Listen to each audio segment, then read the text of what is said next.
Welcome to Wildlife Conversations. I am Jen Ritchie, your host, and I'm so thankful that you're joining me tonight. I know everyone has so much going on, and we've had back to school, and we've got sports starting, and you just have so much going on. I know I do too, but I want to thank you for joining me. This is episode 30. I can't believe it's episode 30. I also want to thank Roberts Camera for supporting this podcast, and you can visit their website at robertscamera.com to look at all their camera gear. They also have used camera gear that you can look at. You can also use the exclusive coupon code for the Wildlife Conversations family. It's JENRITCHIE VIP, JENRITCHIE VIP, and that will get you 10% off used camera gear and accessories as well, some certain accessories. So please use that. And you can also talk to Phil Gibson. He's our exclusive contact at Roberts Camera, and he is there to set you up with anything you need. So thank you again to Roberts Camera, robertscamera.com. I'm so excited for you to meet my guest tonight. Many of you know her as Point, Ames, and Shoot on Instagram. Hailing from North Carolina, she was bitten by the wildlife photography bug in 2016, and since then has been all over the world, including Svalbard, Costa Rica, Yellowstone, Antarctica, and the Great Bear Rainforest. She now guides her own tours and offers a course, Mastering the Art of Wildlife Photography. Her images often inspire others to slow down, look closer, and care more deeply about the natural world. It's my pleasure to welcome Amy Ames. Hi, Amy. Hi, thank you so much for having me. Welcome. I feel like this is a long time coming. I know, forever. I know, we've messaged back and forth. This is the first time we've actually gotten to talk. Yes, I'm so excited. So fun. It's so fun. You have a lot of people supporting you tonight. I know a lot of people registered. We're going to have a good time tonight, I can tell. Thank you to everyone who is here. I know. So if you're here, please say hello in the chat. Tell us where you're listening from. I see lots of familiar names. Hi, everyone. Oh, my goodness. Danny, Juden, Laura. Oh, my goodness. Diane, Cheryl, Neil, Ginger, Trish.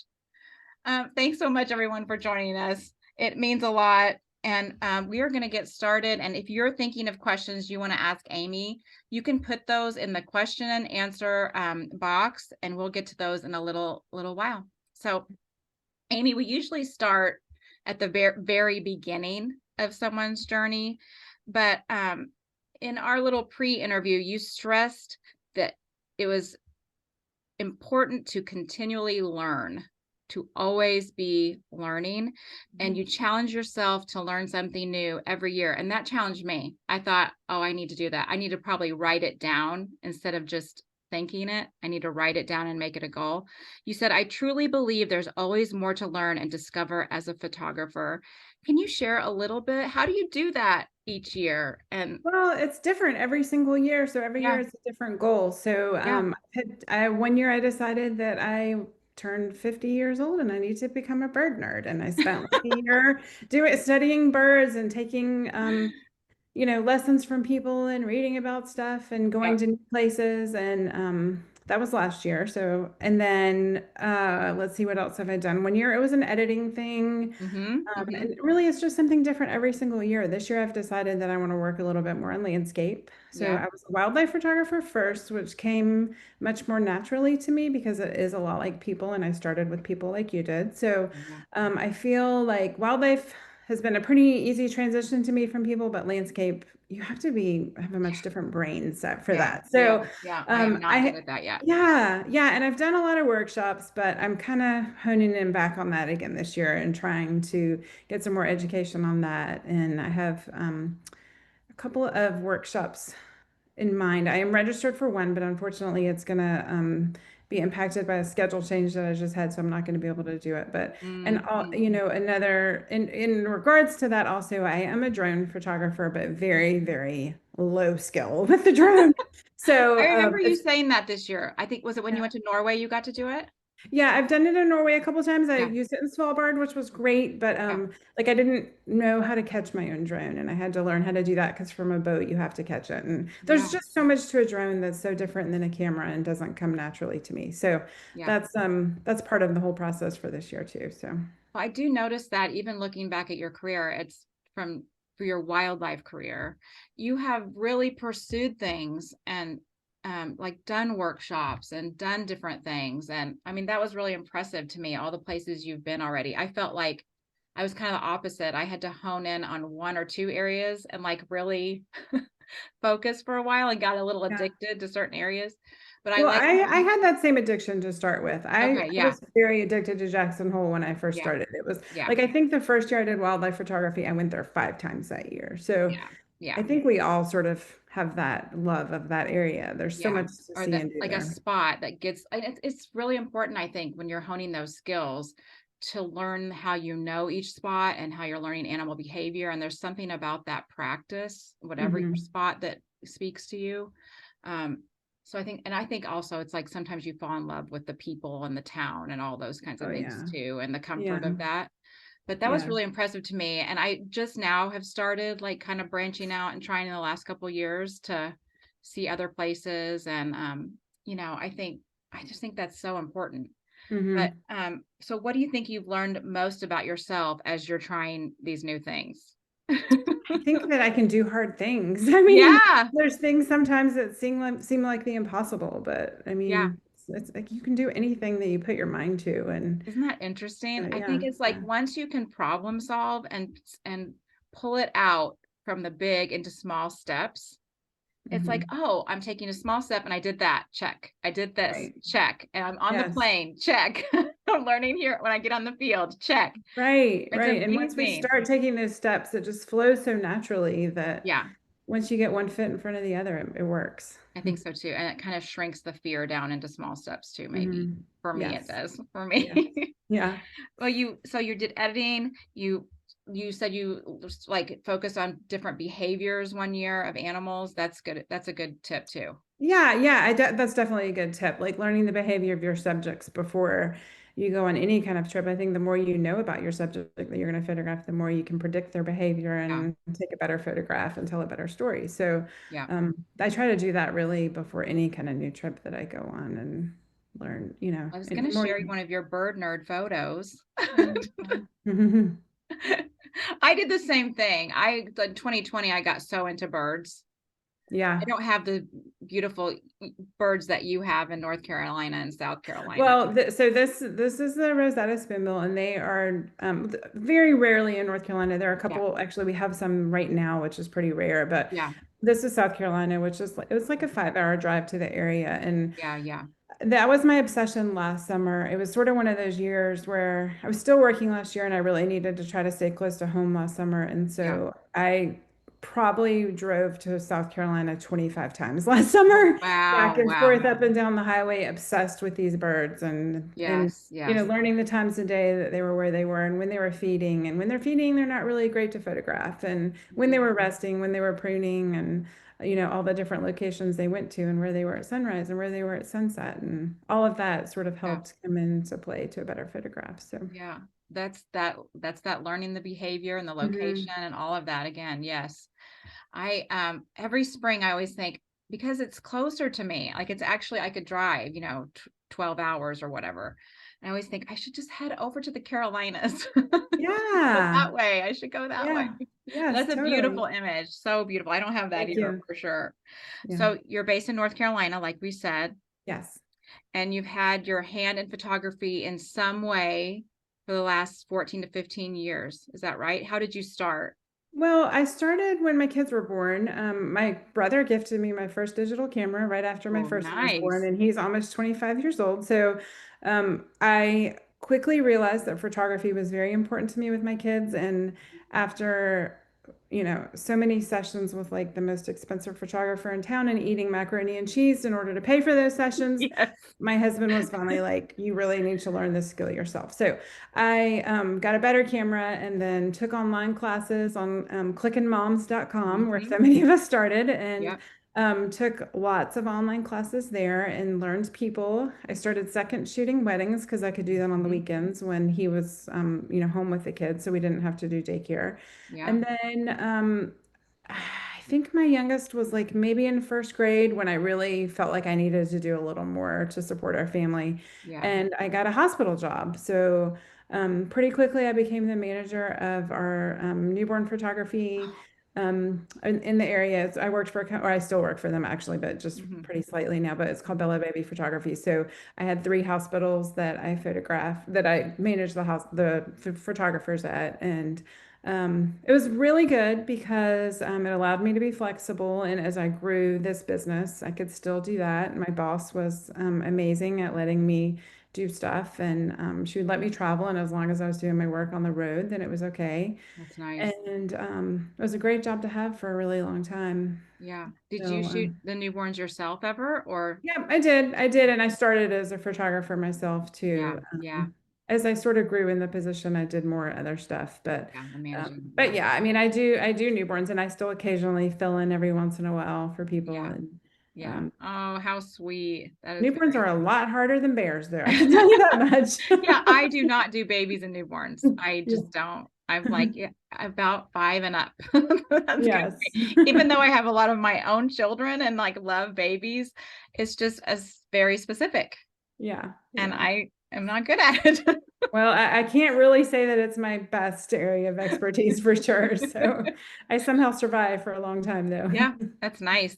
So what do you shoot now? So I do still do a little bit of families. Hmm. I have some people who I've shot for years, and I don't want to say goodbye to them. So Yeah. I still, Yeah. as long as their kids are still growing, I'll still continue to do them every fall, like when everybody's working their Christmas pictures. And Yeah. then, Yeah. That's um, nice. yeah, and then That's nice then to the see rest families is. grow through that. Yeah. Yeah. Yeah, I hate to say goodbye to people. So, and honestly, like I'm lucky that my money that I did on the side with that was always used for trips. And so, Yeah. or putting into my own education with this, taking a workshop or getting new equipment or whatever. So, Yeah. I Yeah. mean, That's it's nice. always icing on the cake, whatever I can do. So, That's good. Yeah. And you're a Canon shooter. oh no, Nikon. Oh, you're Nikon. Oh, look Yes. at that. Oh no. Oh no. I did make that mistake for 1 year of my life. That's right. That's where I saw it. That's where I saw it. Oh goodness. Oh goodness. Yes, you were trying to wait. Yeah. Yes, Right. yes. Okay. That Yes. was the year I Well, went to Churchill. It was 2022 when the Canon had gone, they leap around each other. Canon yes, was yes. slightly ahead, so I convinced myself that I needed to change. I Went to remember Churchill. everybody was panicking. Yes. Yeah, yeah, went to Churchill, and there was like a fox right in front of us, and I missed the shot, and I threw the camera down on the ground. I was like, "That's it. I'm selling this when I get home," and that was the end of my Canon career. Oh goodness. I have talked about switching, but to the muscle memory alone would probably That kill was it. me. Would That kill was me. it. So I'm like, Yeah. and just the money switch, it's like I just Yeah. can't. But I've been tempted for sure, especially that built-in teleconverter. That's Oh, yes. We'll ugh. get to that when you ask me what my favorite lens is. Yeah, I was gonna say, what is the favorite lens? Yeah, 400 2.8 with a built-in teleconverter. I You know. can't I'm go wrong with always it. so I don't want to say jealous, Yeah. but it is. It's so convenient. Instead of having to take it off, put that thing on. Yeah, it It's a is waste. It amazing. wastes so much time, Yes, if you need that time. for So sure. so you honed your craft locally. The wildlife part started got like your little Oh, spark when you were in Jackson, right? That's yeah, yeah. So yeah. I apologize to the people who are on here tonight who have heard this story 15 times before, but here we go again. So They it's a signed big up part to of my see you. story. We took my kids and my in-laws to Grand Teton in Yellowstone one summer. And the boys were off doing boy stuff, and my Yeah, mother-in-law and I went into the big gallery in town. I won't say his name, but the yeah, big yeah, gallery yeah. that everybody has to visit when they go to Jackson. There's a And lot of good galleries though, everybody. yes, that's true. That's Try all true. of them. Yes, Yes. yes. So we spent, I mean, I want to say 3 hours in there. Like she could Oh, not pull wow. me out of there. And then when we finally got out, I just begged my husband for the print.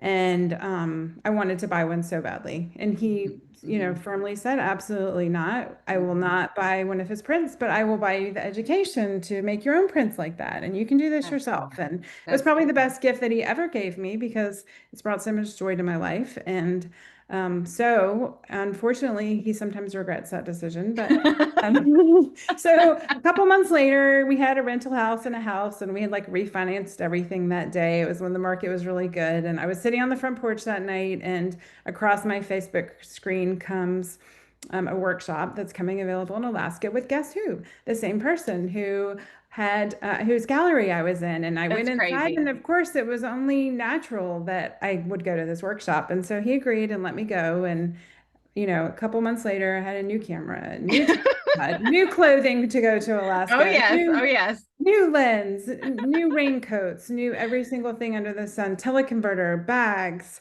Oh, suitcases. And the day that I was leaving for the trip, I went to pack my last thing in the suitcase, which was my tripod, and it wouldn't fit.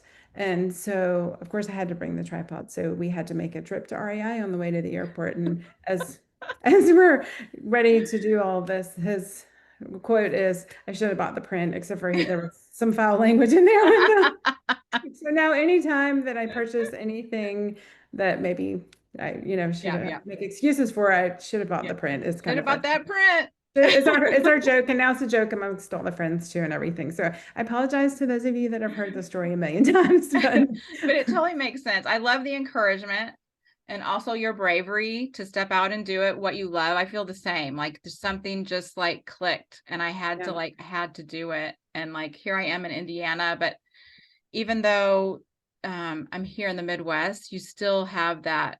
There's something that just gets sparked by all the visits to those places, Hmm.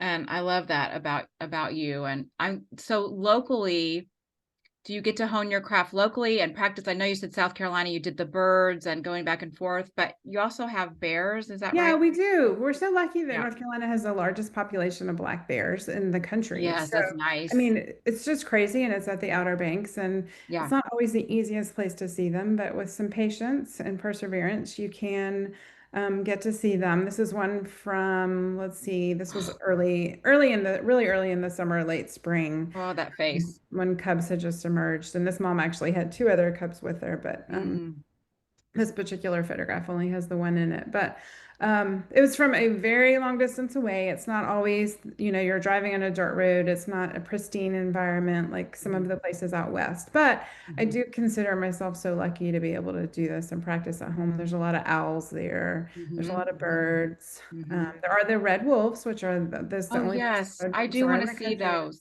Yes. Yeah, yeah. And I've had one really good encounter, which I had a friend with me and we had our sons with us. So it was really special to, Aw. my son's also a photographer. So to have the kids with us was really nice. Mhm. And so it's a great place that we're lucky to have. So Yes. I will say I was very trapped early on in my stages of this, feeling like I needed to get on a plane to go somewhere. And so it's been nice the last couple of years to really get to know this area better Yeah, and that's do a good. little more stuff around That's here. really good. I was going to show Yeah. your bison image as well, just so we can show some of your work out west. We're going to show more later, but I think it's probably from Yellowstone. I'm not sure. Yes, Yellowstone, I think. Hmm. Oh, the baby. Yeah, yeah. And this was sort of part of my storytelling part. Absolutely. Yeah, yeah, with the I mean this baby had just been born. If you look really closely, it might be hard to tell on your screen, but the umbilical cord is still hanging down. Yeah. And it was just I think that the red dogs being born is probably, well, I hate to jump ahead. It's one of your questions about one of the emotional Oh, things. that's fine. We can talk about it. Um, Go ahead. I Yeah, mean, because we're going to talk about anytime, storytelling.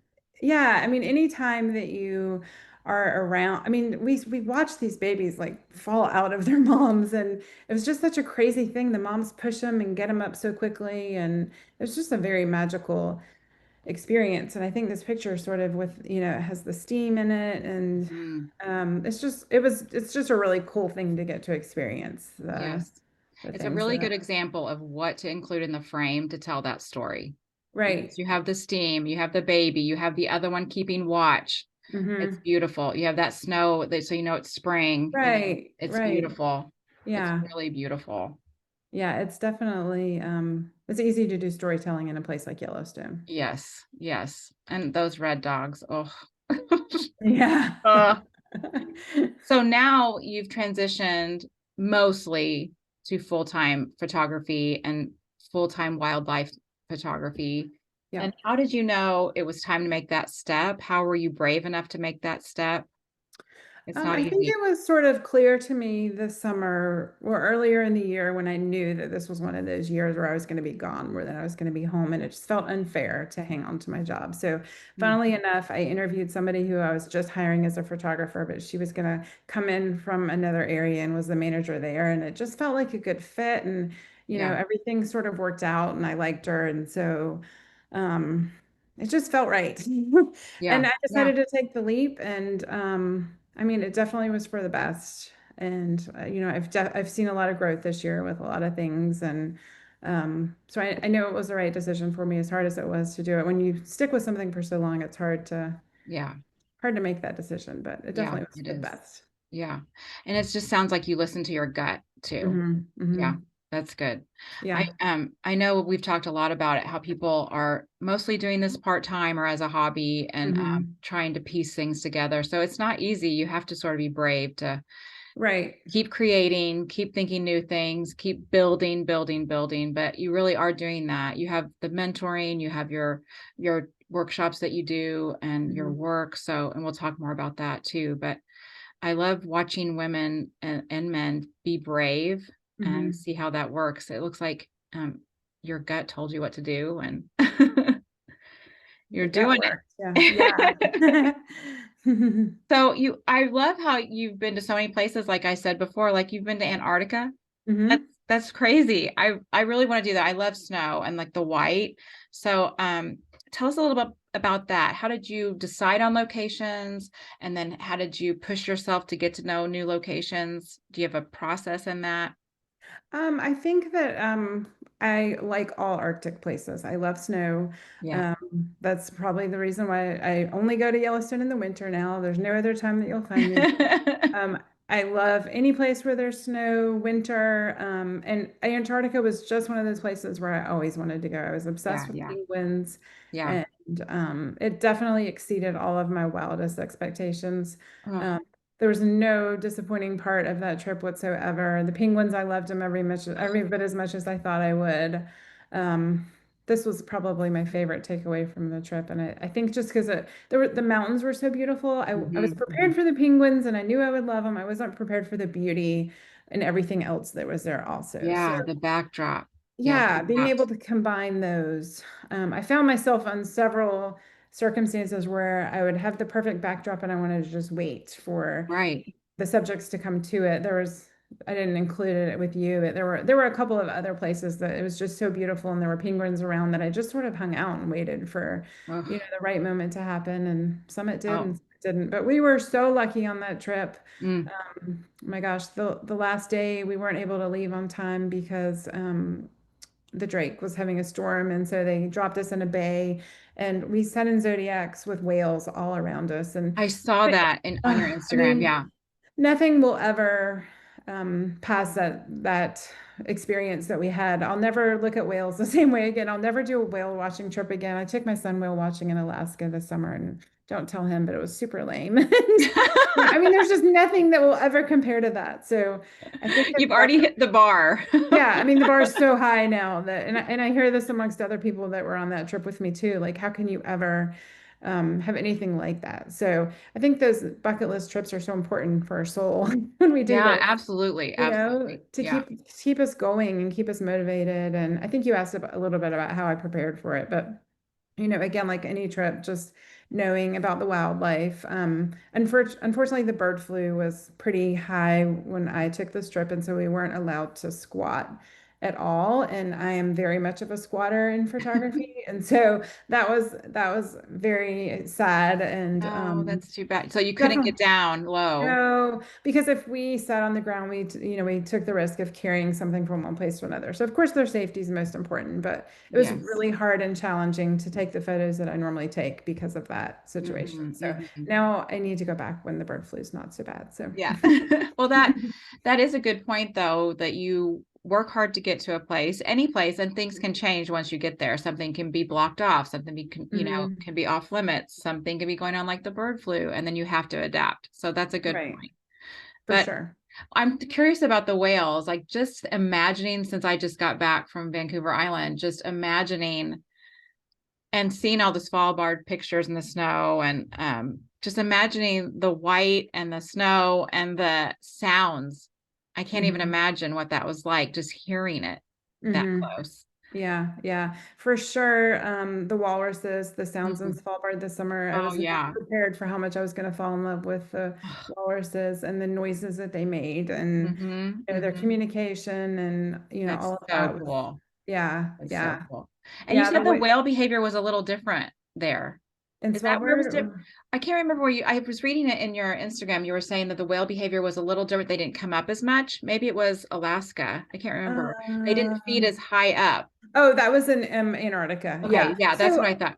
yeah, I had done a little whale watching that actually was really good a couple years ago in Alaska where they bubble net fed and Oh yeah, that's we did cool. some of that in Antarctica, but it was a little bit different than I had seen Mm. in the past. So it was deeper down. In fact, our experience was so amazing that the photographer that was on our boat, he had some videos that he did from his drone that went viral. So it Wow, was yeah, it yeah, was like sold to companies like news companies all over and yeah. it was truly a remarkable experience. I think my friend Susan is on here, but she was on the boat with me, and I was shooting with my 24 to 70 hanging over the side, and she was like hanging onto the back of my coat, like so I Oh didn't my fall in goodness, because that's they were just amazing. right there underneath us, and it was just crazy. It's I know. I was telling Maureen, I want to get in. I want to get in so badly. yeah. Like you just want to see what's going on down there. And they're so beautiful. So now I've just gotten obsessed with like the underwater humpback whale Instagram accounts. Yes. Now my Well, algorithm is like feeding it to me. yes. One of the episodes that I watched of yours recently, you said that over there, Susan, saying you bet I was hanging on Yeah. your leg. One recently you were saying that, and Susan and I, who's talking right now, we are in our little friend group, we are also obsessed with the whales right now and underwater. So it's very high on our bucket list. It's not a Yeah. snowy place for me, but the Yeah. the photography underground with the whales is very, very high on my list right I now. So know. I don't know if I'll ever really do. I probably will chicken out if I ever had the opportunity, but yeah, just like I always did swim all growing up and was a lifeguard and all that. So I same. think it's part of that, like we used to put the Yeah, flippers on and go as deep as possible. And I just yeah. felt like a fish growing up. So, but now not so much. Well, I do worry slightly that I might get scared to death I once I know. endure, Yeah. and Yeah. be like, flapping around and Yeah. The anxiety part of it. Yeah, for yeah, sure. So, yeah. um, your favorite animal to photograph, what is that?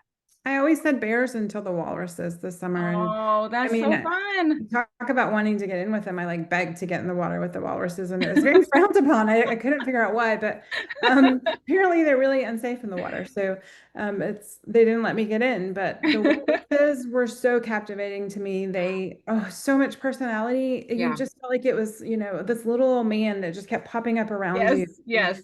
They were all around our boat. They'd follow our boat. It's crazy how fast they can swim in the water. And I was completely fascinated by them and Mhm. definitely want to go back to spend Yeah. more time with. We only had really one half of a day probably with walruses, which wasn't Yeah. enough for me. So now I Yeah. need to go back Definitely. I to the want to wild. see Yeah. one in the wild for sure. Michelle Mm-hmm. Oster, who says, please, let's all go. Yes. She and I talked about that on the phone this afternoon about You did? You and Michelle? yes. Oh my goodness, you're conspiring behind my back. I want to know what you guys are talking about. I know Michelle wants to get me to white bears, right, Michelle? Yes. She does. Yes. She's tired of my addiction of brown bears, Yes. Yes. grizzly bears. I can't help it. I can't help it. All right, well, let's look at your bear photos because you did Okay. say bears have previously been. So let's look at some of those. You sent me a beautiful image. I think you have it behind you as well I do. from Yeah. Alaska. So Oh, this is from that very first trip that I took to Alaska. wow. It was 2017. And this is not my very best image that I have today, but it's a very special image to me just because it was from that first trip. That Mhm. was the most amazing trip. Some of my very best friends in the world I met on that trip. I've kept up with so Oh, many people. It's kind of where it all started. And so this is just like such a souvenir from that trip. But I didn't see this until I was on the way home and I was on the plane looking through my images and found this one and just loved it. So mhm. the thing about that trip, you know, sometimes you take trips with big name people and they don't do as much as we think they should with us on the workshops. But on this particular workshop, this big names assistant happened to be Sue Cedarholm, who is an amazing photographer, an amazing leader, and she taught me more than anyone else could have on that trip about storytelling. So I feel like it's sort Oh, of where it began. And so mhm, I was mhm. so happy when I got this image that I felt like it told a story of this cub with the fish and Absolutely. the birds around him. I mean, Mhm, it mhm. doesn't have every single, thing that you need to have in a storytelling image, but it definitely was my favorite from that trip and sort of where it all began with me. Yeah. So I it's love it. You can tell what season it is. That fish is split in half. For people who are Mhm. listening, it's a bear cub with the fish split in half and gulls all around it, one flying and then several in the water. And you can see that paw up, it's splashing. You can tell it's fishing or trying to fish, probably getting a scrap, you know? Yep, the So, mom had just like had a little feud with it and yeah. um yeah, and it must have been maybe an unusual year that year. Funnily enough, one of the guides from that particular lodge that we were at posted a video from this very scene like 3 days ago. And I was like, wow, that was from 2017. And he said, yeah, 2017. Oh, And, wow. and so I don't know. I don't know what every summer is not always like that everywhere, but it was a particularly good year for salmon and Oh, that's nice. um, a good fishing summer. So Yeah, I haven't done that yet. I haven't done fishing bears yet. So yeah. if Are Siler's you? listening, Yeah. take me, take me. I'm going to show the other fishing one that you have. It's so pretty. Um, if I can find it, sorry, everybody. It takes me a minute. Okay, here we go. So more autumn colors and the Mhm. bright red salmon. I'll get that a little bit bigger for everybody. You can tell us a little bit about that, Amy. Well, I think that one of the reasons why I love this image so much is because you can tell it's fall, and I feel like there's quite a few things that I like to have in a storytelling image in it. So you can tell that it's fall because of the leaf color. Hmm. You can tell that the bear's just come out of the water with the fish, the mom, because the water's like dripping off of her face. You can tell a lot about the season of the fish based on the color of the fish. We can tell that this cub is, ready to be eating based on Hmm. the way he's so close to mom and obviously waiting for a bite of the fish. And it just, it gives me a lot of the storytelling characteristics that I like in a photograph. So, Yeah, yeah. um, It's very good. Well, yeah. tell me a little bit about that. I do love your images, how many of them are environmental portraiture and Mhm. they're telling a story.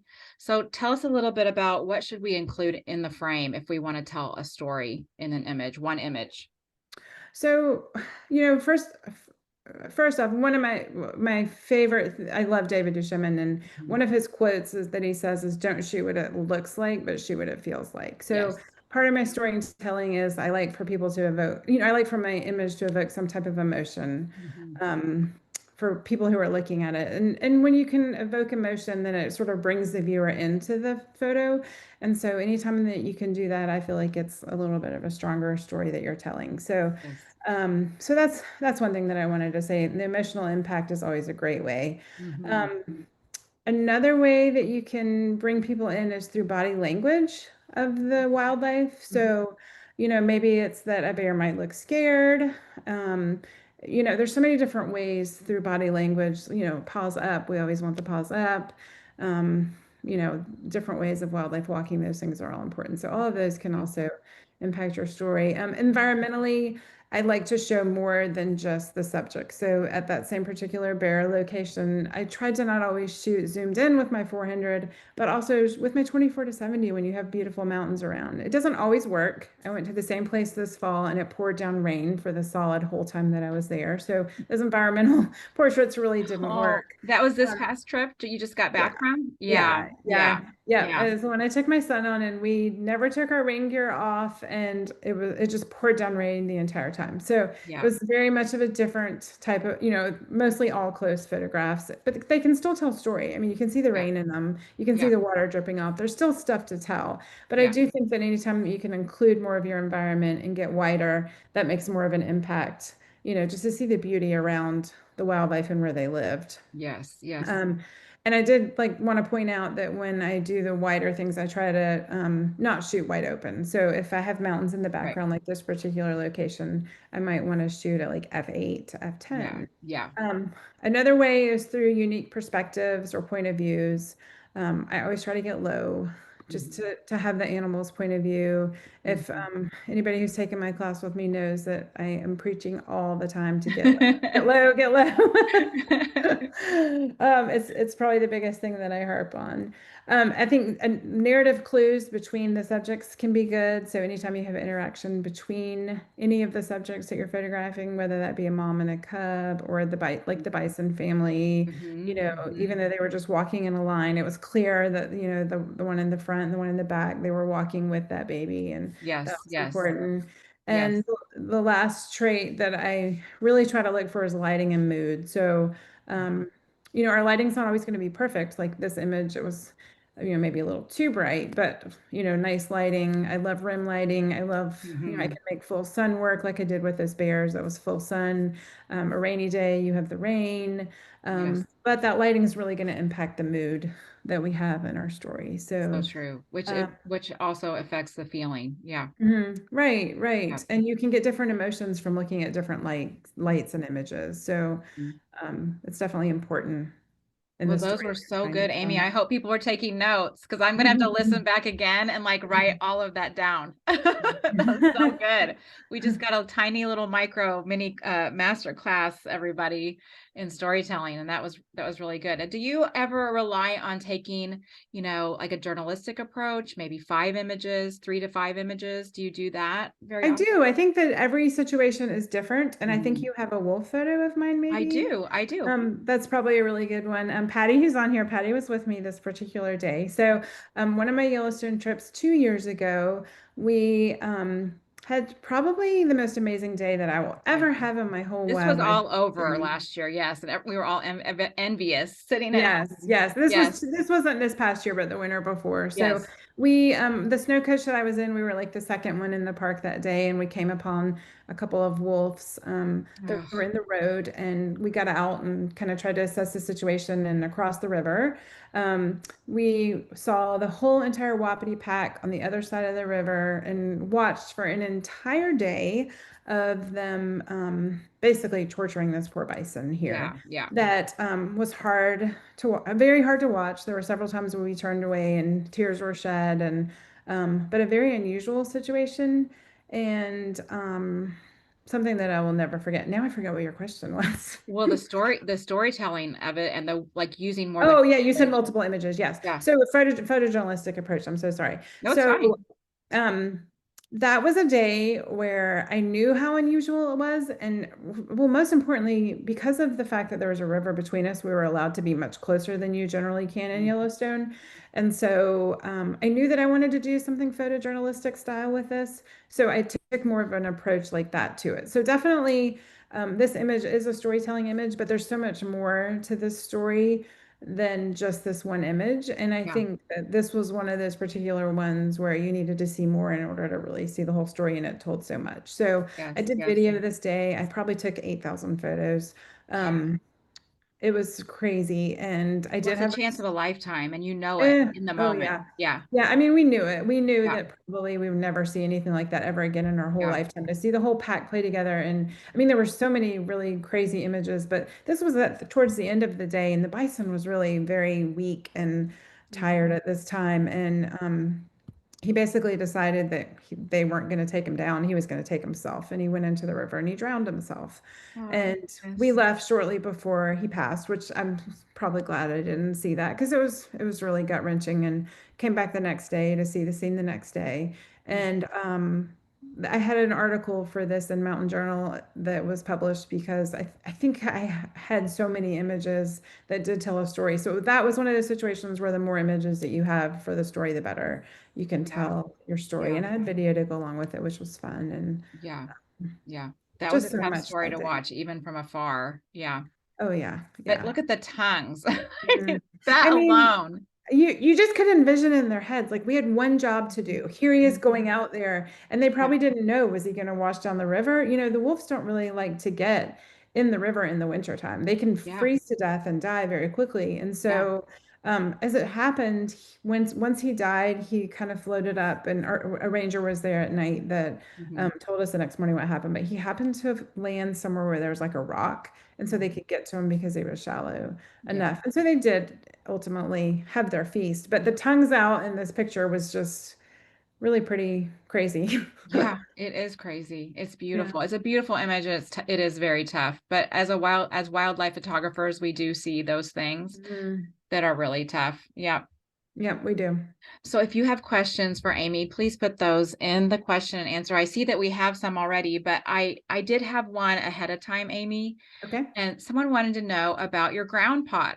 Oh I've yeah, good, shared good, that good. image of you, and Yes. that is so fun. I love these. I don't Yes, have yes. one, In but I would fact, love to use one. yeah, so Trish actually wrote to me about that. So I got it out because I knew that this Oh, that's a question was good, thank coming. you. That's So I have it awesome. here ready to go. Oh, Now good. it, Here's a it picture of Amy with it that we were yeah. sharing for some of the marketing for this episode. And so I think it was Brittany also. Brittany wrote me and asked, can you ask her about this? So Okay, good, good, good. I'm So gonna I'm gonna put it back to full screen so people can see you with this. okay, so here we go. Let's see. I hope that this can show. So this Yes. is, I call it a sand surfer. It is a ground Mhm. pod. We've kind of renamed it in my family. Robin says she ordered it today. Yes, I already heard Robin. And this is a gimbal head here on the Uh-huh. top. So when I got into birding, I wanted to do a lot of shore birding. Yeah. And you can buy these. There's really only one company, or at the time, I think there's maybe more that made them. But there were a couple Yeah. of things about that one that I didn't really love. My son, who was 23 at the time, was in school to be a mechanical engineer. He's Hmm. graduated since, but I kind of hired him to make one for me. Well, Yeah.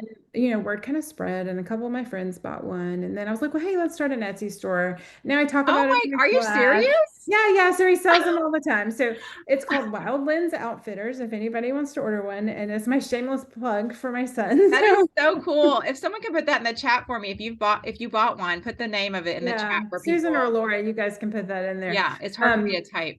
it's Wild Lens Outfitters. He has an Etsy store. He's much cheaper than the ones that you can buy online from other companies, Hmm. like Hmm. B&H sells a really expensive one. So Hmm. the thing about the sand surfer is that it gets me really low to the ground. Yes. So as I've said, for storytelling, I really want to have that perspective low to the ground.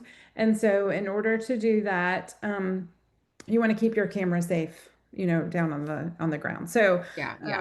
that's a really good way to use it without having to hold it where you risk. Sometimes I might be in water that's like this deep Yeah. and, right in the shore. And so it's nice to have it on there and have it stable. Now, Yeah. unfortunately, I have lost That one makes camera sense. to the ocean on a sand surfer, but there's always Yeah. that risk in photography, Yeah. right? It does make sense. Like in Alaska, we were doing the clamming bears and we were in a couple inches of water. Hmm. So, my hands got so sandy Yeah. that I couldn't touch. I would touch until my camera. That's when my camera stopped working, I think, when I was keep it Oh. dry, but my hands were wet and sandy. Yes. So, So the more you do it, the better you get at it. I've sort yeah. of learned a way to get up and down without touching the ground. It's really Yes. important that you not touch the ground. So you Yeah. get better the more you do it, but it's not one of those things that's an easy thing to do the first time you go out. Well, I that's a mean, I good felt point. like I'd been beat up the first day that I did it, and Okay. it's How not does easy. it feel like you're beat up? What part of it is hard? Well, it's hard to lay down on the ground with your head up like this for a really Yes. long time. Your Yes, head is up. for I have sure. actually learned since then. I have arthritis in my neck, so I use the flip out screen, and now I can pretty well sit on the ground and do it, but that's also not easy. But I Yeah, that's started a by good laying point on the though. ground. Laying in Yeah. the ground and moving around is not easy. No. The first day that I used it, I fell. I slipped on slippery and like was holding it and fell with that. It's just hard work. You're just Yeah. sore in ways that you didn't know that you would be sore, and it's just I know. I want to like just stop working out, yeah, yeah. but you can't. Right, right. It's like this whole thing makes me stay like, okay, you got to work out, you got to lift weights, you got to be able to walk and run, all Right. that. Whatever. It's more important now. I know it's so important. It's like, no, you got to be strong. You have to be strong. Right, right. But But the yeah, reward is huge. I mean, it's so it worth it to be is. able to be on the ground and be It really able to, is. I love those images. They're my favorite. And it's addicting. You do it one time and you're so addicted to the process. So Oh, I it's would like fun. that. Yeah, I don't have a shorebird possibility really here, but I have one. I've definitely gotten low in other places, and it's like Mhm. you're just so dirty and without that. So that would be really cool. Well, that's because someone put it in the chat. So that's really good. Say that one more time for your son. Wild Lens Outfitters. That's cool. I did not know that there was a connection. Yeah, I love that. yeah. Okay, That's why the picture was cool. actually even on my Instagram. I never put pictures of myself on there, but we sort of needed it to advertise like what you did with the sand surfer. So that was the one time that And someone says he also does front lens caps for the big primes. So much easier than the big cloth cover things. Well, well, that's really cool. I'm gonna have to get my kids doing something for me. I know, right? Come on. Okay. If you have questions, please put them in the Q&A. And I think we have another one. Okay. This is Danny. She's heading to Costa Rica in February. Fun. What lens or lenses do you recommend? She has a 100, a 24 to 105, a 70 to 200, and a 100 to 400, all Canon, but willing to rent something. What do you think? So Mo, my question is, hopefully she's on here live right now. Are you mirrorless or not mirrorless? I think she's mirrorless. Danny, do you want to answer that in the chat?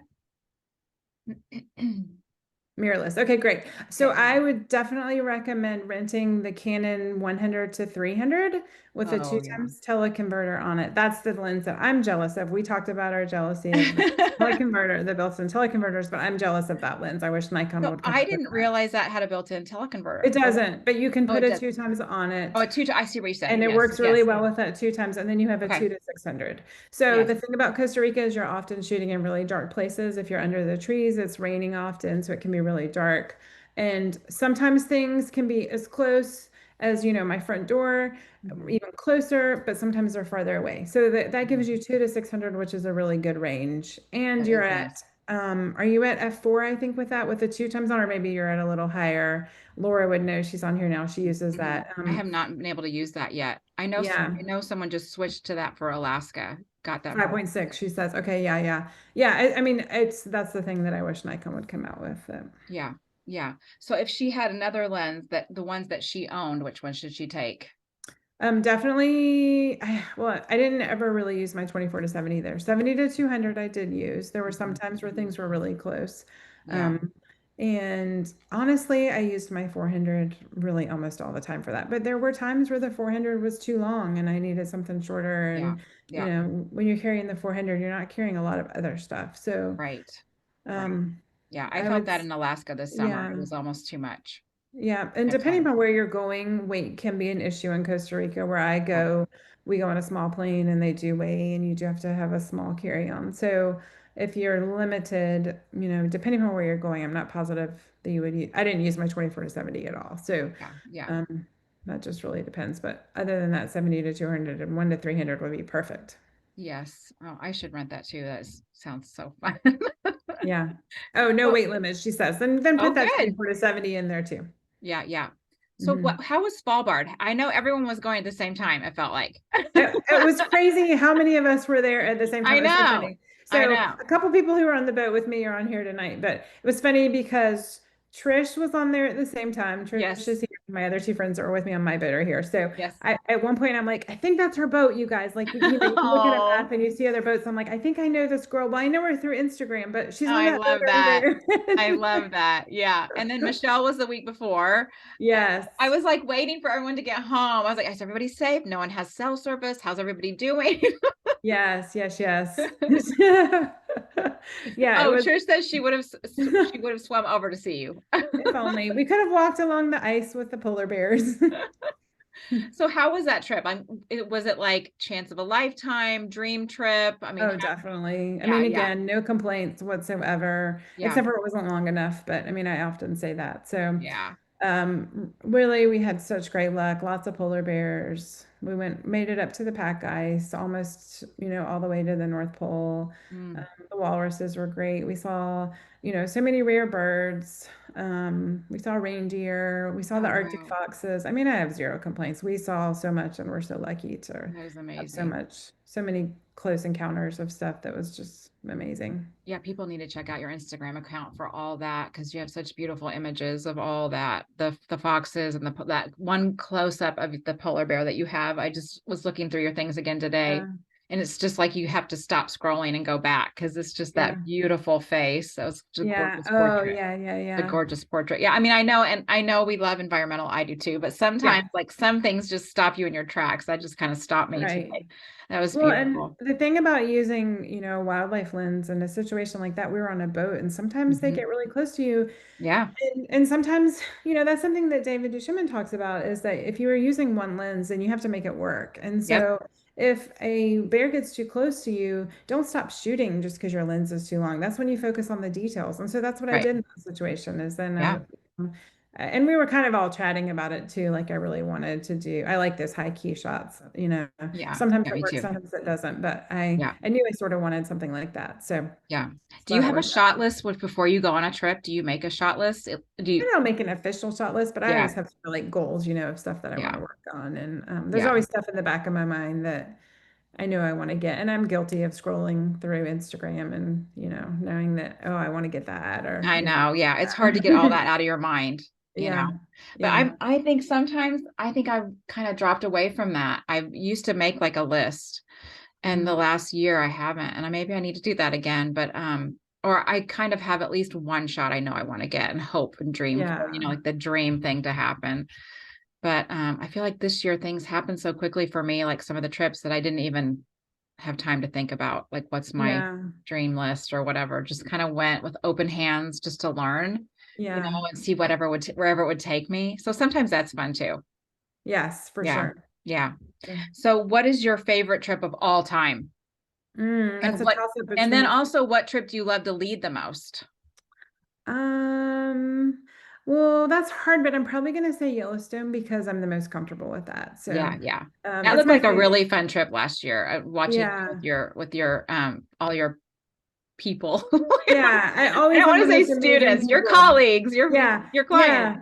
yeah, yeah. I always have really good people on there. I have people that come back year after year, That's so and fun. always good groups of people. I've really never had a sour patch, so I'm so glad to be there. It's my favorite this year, and I have four trips to lead in a row, so I'll be there almost the whole Oh month of January. So wow. that's really exciting. Oh wow. And I mean, I love every trip though. Every day out in nature shooting is the best day ever. I So know. It I is. say that a million times a year. Best day ever, best day ever. So It really is. That's a really yeah. good attitude about it too. And I feel like when you approach things like that, you attract people that also feel that, which is Mhm. probably why, you haven't had a sour patch.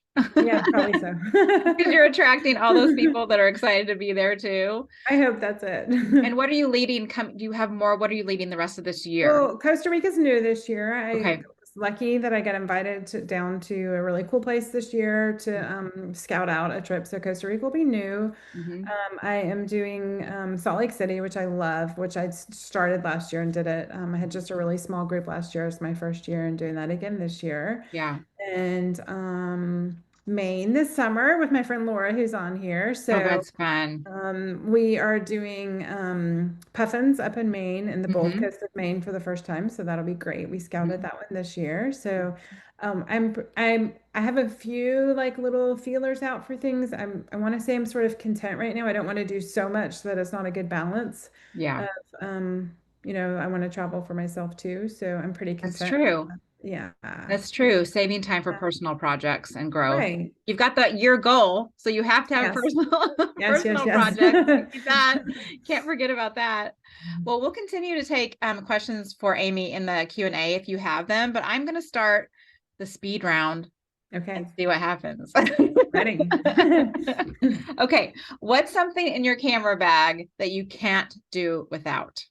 Okay, so this is something that I bet many of you don't have, and lots of you probably don't have a friend like Ginger is to me. But when I went to Alaska last year, my friend Ginger gave me this. It's one of those like little bags. I couldn't even describe it. I was like, I have to show it. But Yes. I think Ginger's on here tonight. So it's like if your stuff gets wet. So Yes. it's one of those things that I always keep in my bag ever since she gave it to me, and I've never needed it more than I needed it in Alaska this year, and was Sounds like it. thanking Yes. her for it the whole time I was there. So it just if you're it's got this silica stuff in it to keep Okay. your stuff dry. So Okay, that's cool. yeah, Someone, yeah. I think Maureen Masson was just telling me that someone told her when you get packages in the mail that have those Mhm. in there, put them in your camera bag. Yeah. And I So do that, but those things scare me to death because I have a dog who like gets into some yes, stuff and they can kill a dog. So I'm yes, yes, always really nervous about those. I try to remember to save them, but if I ever see them on the ground, I instantly throw them away. And this is yes. good I'm because it's kind same. of dog proof. Like That's it's, same. I don't know. I think it's a genius invention. So Yeah. And where did you get that? Ginger gave it to me. Oh, Ginger gave I think Ginger, she got tell it us. on Amazon, but she Okay, can put tell it, us when she's Ginger. Put here. the link in there, Ginger. Yes, everything's on Amazon. So, and then what is something in your camera bag that you have in there, but you never use it? Nothing, because That's I'm good. very much of a psycho packer. I Mhm. overpack. I sometimes pack like months in advance for a trip, and if there's something in my bag that I don't use, then it comes out of there. So Yeah. I racked my brain over that one trying to come up with something that Yeah. I could say that I don't use, but I would take it out if I didn't use it. So That's true. I'm Yeah. pretty efficient with my packing. I feel like because I'm switching from portrait to wildlife in some seasons, that I'll have some portraity kind of things in there that I have to like get out and Yeah. reswitch because I don't really have two different bags. But yeah, I'm a anything that bad portrait photographer that only carries my camera when I go out to portrait sessions. There's no bag for that. So, oh, interesting. See, I yeah. I have done that before and had a mishap with a battery Oh, yeah. card. I can't remember which one, and had to go all the way up this hill to the back. Oh. So I do have a bag with me because I just am afraid that's going to happen again. Okay, favorite snack while editing or driving around to find wildlife? Candy. All candy. Okay, so if you've traveled with me before, there is a story behind this. It's not really my story to tell, so I'm not going to tell the story, but my guide in Yellowstone, who's amazing, I've used the same guide. That's one of the reasons why my trips are so great there because of my guide. Mhm. She eats a lot of candy. It took me a while to figure out why she eats so much candy, but then there's a story behind it. So we've sort of all adapted to that, and now I've Yeah. adapted to this on all my trips. So if you travel with me, you know that if you eat a lot of candy, good things come to you. And so even the healthiest of eaters that travel with me know that they have to eat candy when they travel with me. And it works. It totally works. Wow. Wow. And So it's like it your brings good out the luck best. charm. Yeah, yeah, yeah. Any kind of candy. We're just all eating candy. Any kind of candy. That's good. Nerd clusters, Sweetishes. yes. Yeah, people are in nerd clusters. I see a trend here. Yes. That's awesome. I'm thinking of like peanut M&Ms. Oh yeah, gummy bears are the best. Yeah, yeah. Okay, so we've mentioned a few tonight, but your favorite, we can favorite artist, favorite photographer, favorite book, something that inspires you or has inspired your journey.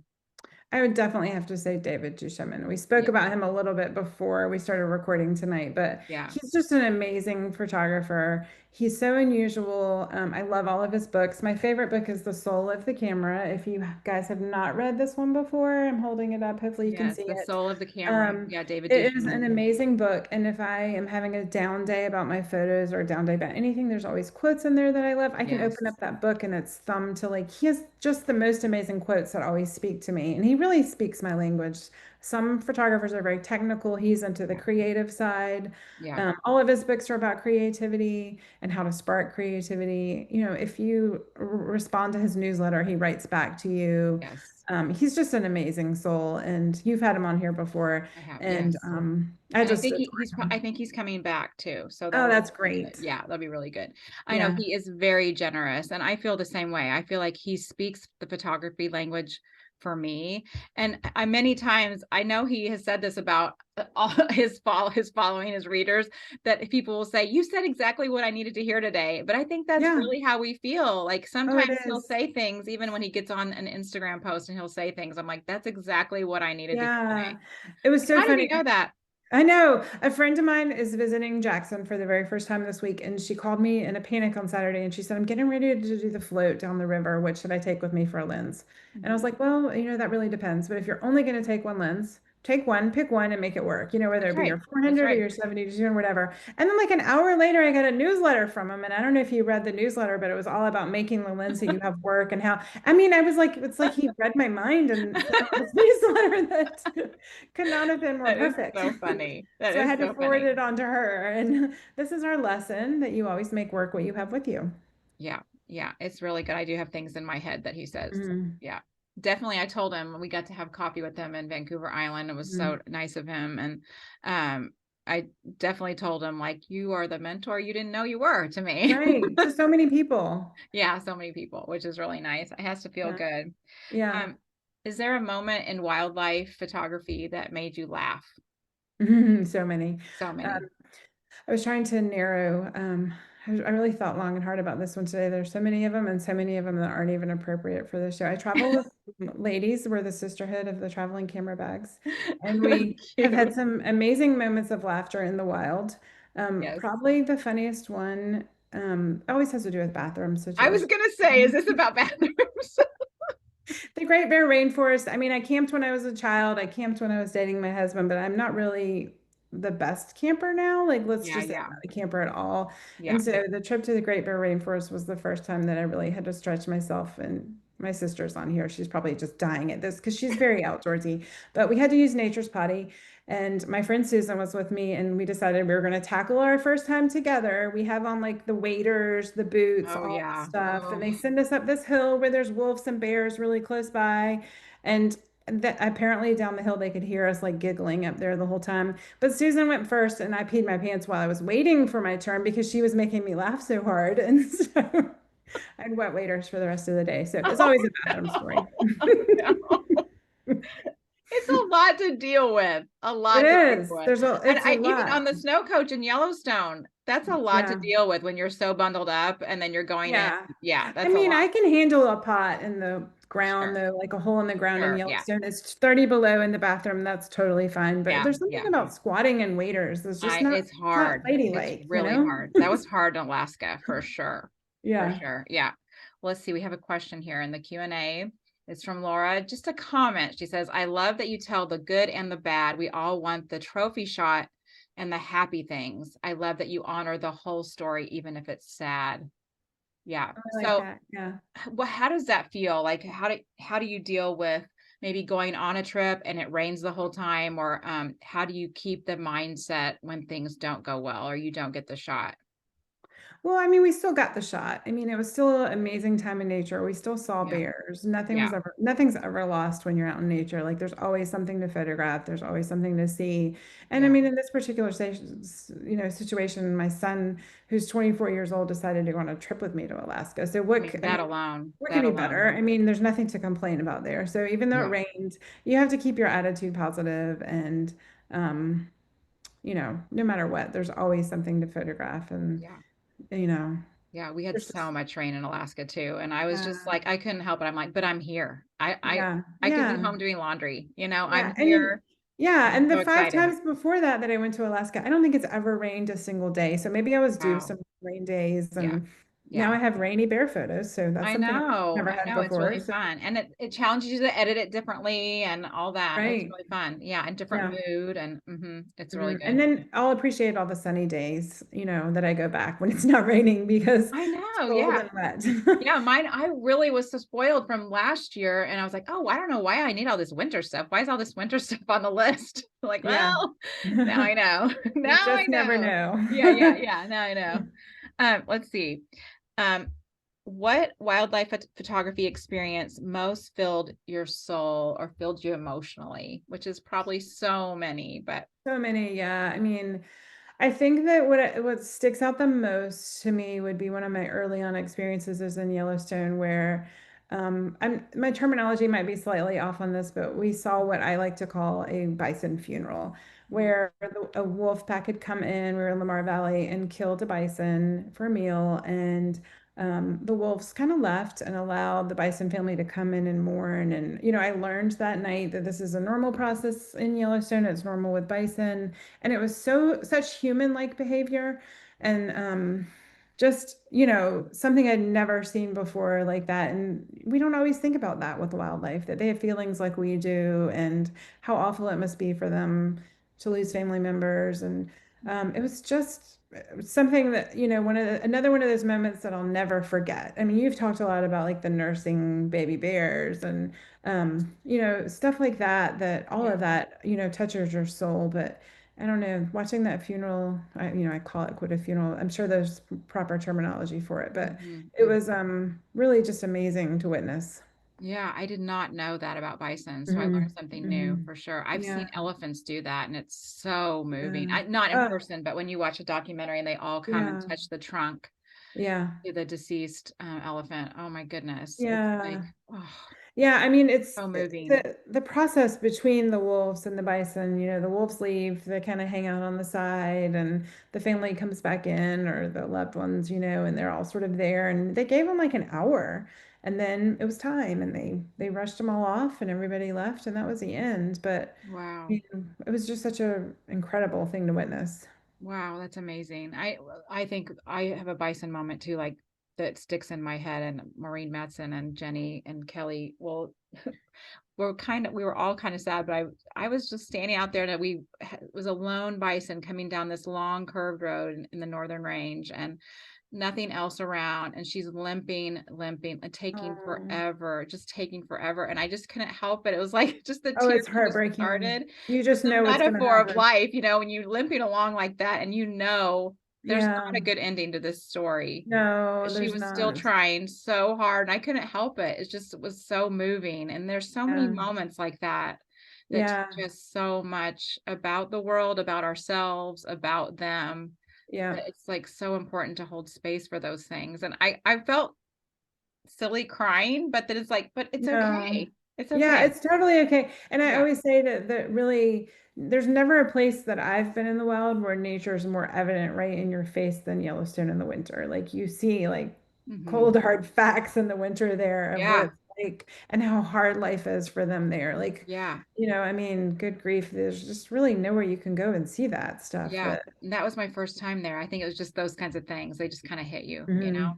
Mhm. Yeah. Yeah. So what do you think your goals will be for 2026? Do you have a year goal yet in mind? And like what trips are you taking?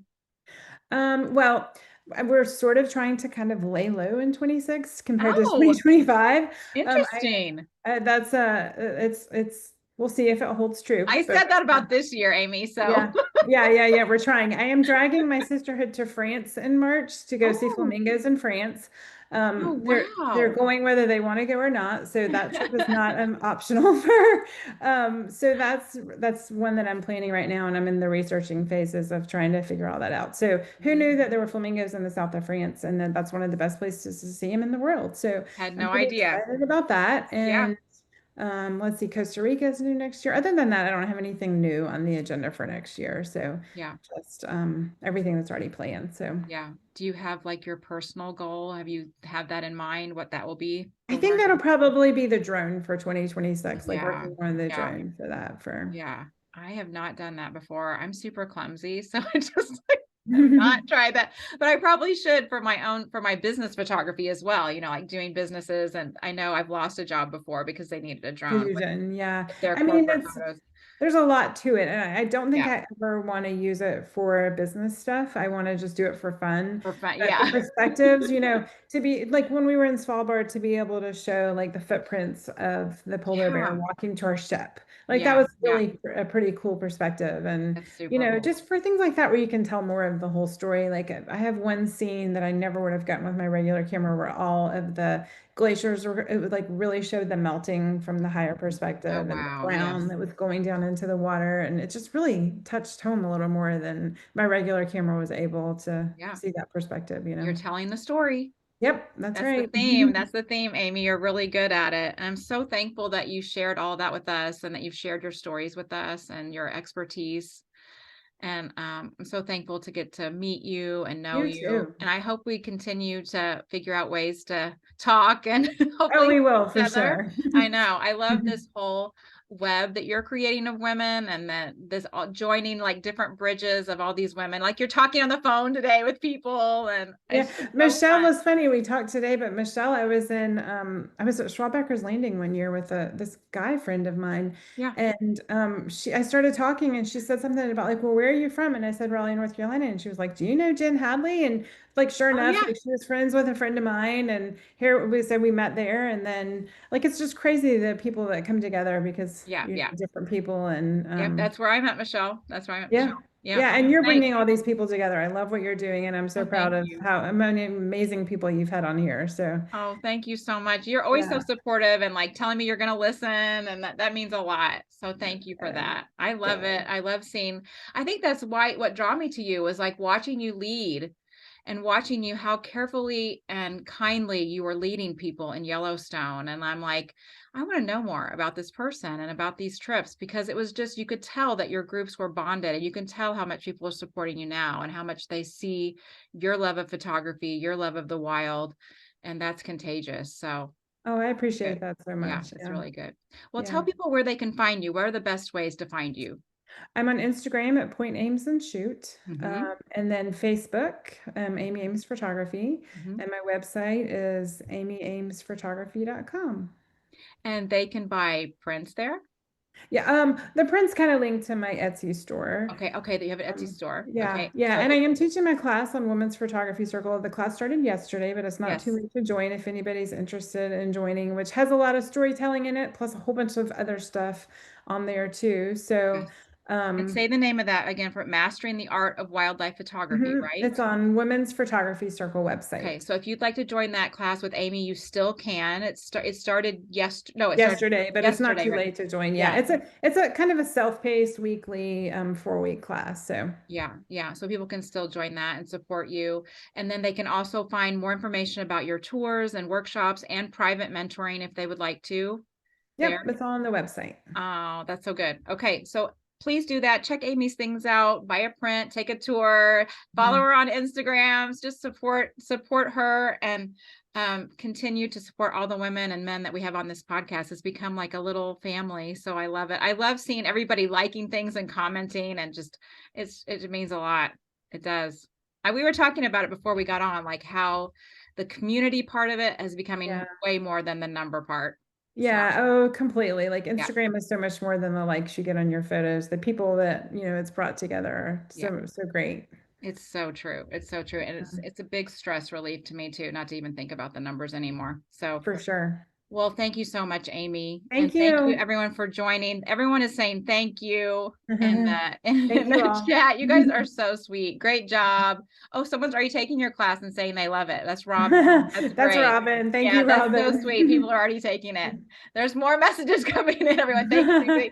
Thank you all so much. You're all so sweet. And you guys can join me next week. I'll have Doug and Erica Reddig on, and there'll be registration links coming up with that. You can follow Wildlife Conversations Podcast on Instagram at Wildlife Conversations Podcast. You can also follow me at Jen L. Ritchie, and you can also follow and subscribe on YouTube. Please do that. Please go and subscribe on YouTube. It is a like slow process, YouTube. So if Mhm. you want to go and subscribe, you can find Wildlife Conversations at Jen Ritchie Photography, and you can find all the episodes there. We're also on Apple and Spotify if you'd like to leave a comment and follow there as well. And I want to thank Robert's Camera again for making this podcast possible and all the support that they give me. You can visit them at robertscamera.com. So Amy, I want to thank you again. Let's connect Thank again you. soon. Thank you Yeah, so sounds much. great. Thank you so Okay. much. Thanks everyone. See you on the next Bye. one. Bye-bye.